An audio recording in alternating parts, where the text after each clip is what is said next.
বিহালীৰ ঐতিহ্যমণ্ডিত গাংমৌথান বাঁহবাৰীত ধুমুহাৰ তাণ্ডৱ নৃত্য। বিধ্বংসী ধুমুহাত ক্ষতিগ্ৰস্ত গাঁও, বিদ্যুৎ সেৱা ব্যাহত, ঘৰ ভাঙি ছিঙি তছনছ। দুজনকৈ লোক গুৰুতৰভাৱে আহত হৈছে।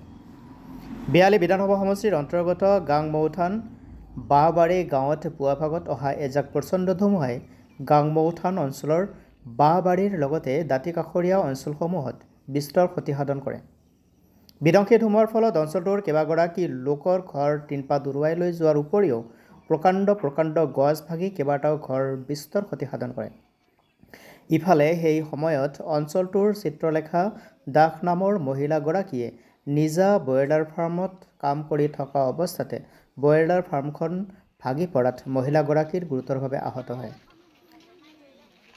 আনহাতে ৰুবুল দাস নামৰ এজন যুৱকো ধুমুহাৰ ফলত আঘাতপ্ৰাপ্ত হৈছে বুলি জানিব পৰা গৈছে। ততাতৈয়াকৈ দুজনকে চিকিৎসালয়লৈ প্ৰেৰণ কৰিছে।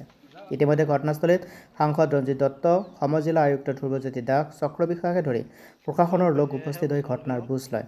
সমজিলা আয়ুক্ত ধ্ৰুৱজ্যোতি দাস ক্ষতিগ্ৰস্ত পৰিয়ালবৰ্গলৈ তিৰপাল, খাদ্য সামগ্ৰী আদিকে ধৰি প্ৰয়োজনীয় ব্যৱস্থা গ্ৰহণ কৰাৰ আশ্বাস প্ৰদান কৰে। বিশ্বনাথৰ পৰা ৰমেশ চন্দ্ৰ চৰণৰ ৰিপৰ্ট, JNKD নিউজ। দেখিছোঁ যে হঠাৎ এনেদৰে যে ধ্বংসলীলা চলাব পাৰে, বতাহ এজাকে ইয়াত আহিয়ে অনুভৱ কৰিছে। চাৰিওফালে ডাঙৰ ডাঙৰ গছ বাগৰি পৰিছে, মানুহৰ হাহাকাৰ এটা সৃষ্টি হৈছে। 10-15 মিনিট বা 20 মিনিট এটা যি বতাহ, এই বতাহৰ প্ৰকোপত যে ইমান ডাঙৰ তাণ্ডৱলীলা হ'ব পাৰে। প্ৰায় 100 ঘৰ মানুহ আজি বাঁহবাৰী গাঁৱতে এইদৰে ক্ষতিগ্ৰস্ত হ'বলগীয়া হৈছে। কথাই আচৰিত পাইছোঁ। আৰু লগে লগে আমাৰ যিখিনি কৰণীয়, যিখিনি আমাৰ এছেছমেণ্ট, সেইখিনি আমাৰ চলি আছে। যিসকলৰ ইমিডিয়েটলি হেল্প লাগে সেয়া ব্যৱস্থা আমি কৰিব বিচাৰিছোঁ। আমাৰ লাইন কটা গৈছে, লগে লগে লাইন কটা গৈছে।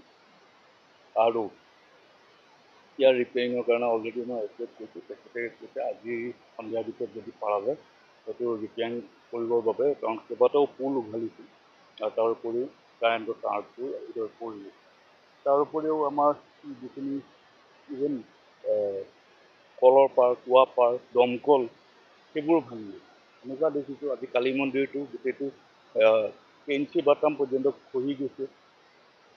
টিনপাত আৰু যি পাইপ আছে সেয়া প্ৰায় গৈ 200 মিটাৰ দূৰতকৈ পৰিছে।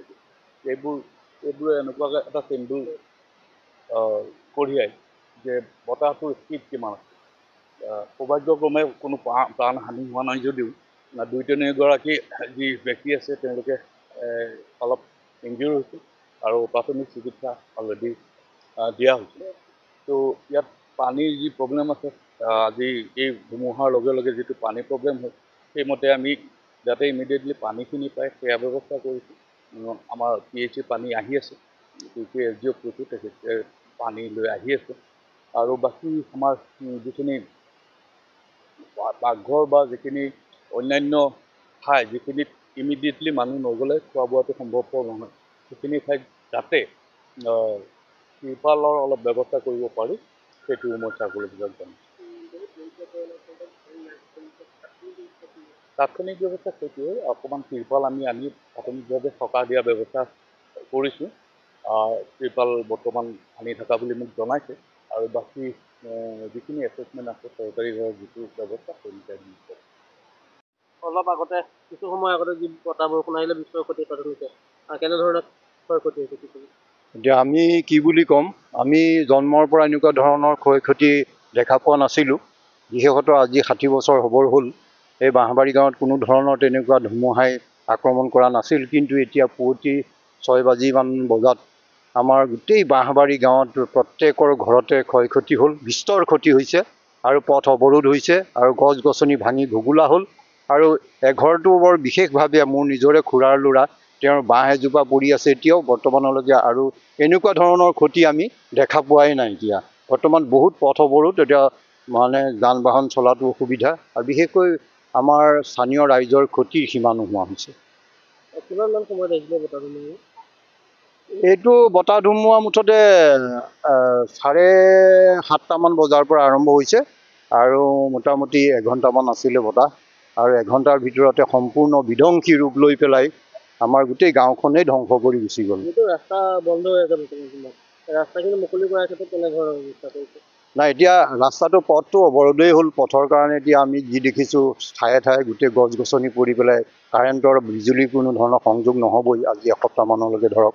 কিন্তু আমি ভাবিছোঁ যে এতিয়া PWD ডিপাৰ্টমেণ্টক আমি জনাম আৰু তেখেতসকলে আহি পেলাই আমাৰ গছ গছনি কাটি দিয়ক আৰু লগতে স্থানীয় ৰাইজেও আহি পেলাই সহায় সহযোগ কৰি পেলাই আমি নিজৰ পথটো নিকা কৰিবই লাগিব।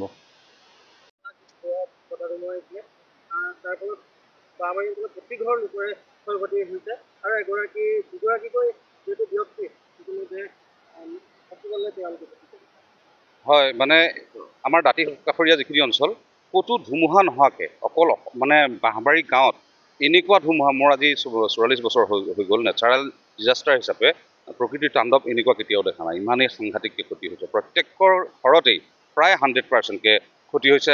ধান নাই, ভঁৰাল নাই, ধানত পানী হৈ গ'ল, ঘৰ নাই, একো নাইকিয়া এনেকুৱা এটা অৱস্থা হৈ গৈছে। প্ৰত্যেকৰ মোৰ পিছফালে আপোনালোকে দৃশ্য দেখিছে, একেবাৰে অৱস্থা নাইকিয়া হৈ গৈছে। সম্পূৰ্ণভাৱে ধ্বংস হৈছে। গছ, ডাঙৰ ডাঙৰ গছ উঘালি পৰিছে, পশুধন নষ্ট হৈছে, মানুহৰ মানে আঘাতপ্ৰাপ্ত হৈছে মানুহ। এই 108 আহি তেওঁলোকক এতিয়া হস্পিটেললৈ লৈ গৈছে। আৰু কিমান ক্ষয় ক্ষতি হ'ব পাৰে এতিয়াও ক'ব পৰা হোৱা নাই, কাৰণ আৰু চাই গ'লে চাগে আৰু বেছি ক্ষতি ওলাব। আৰু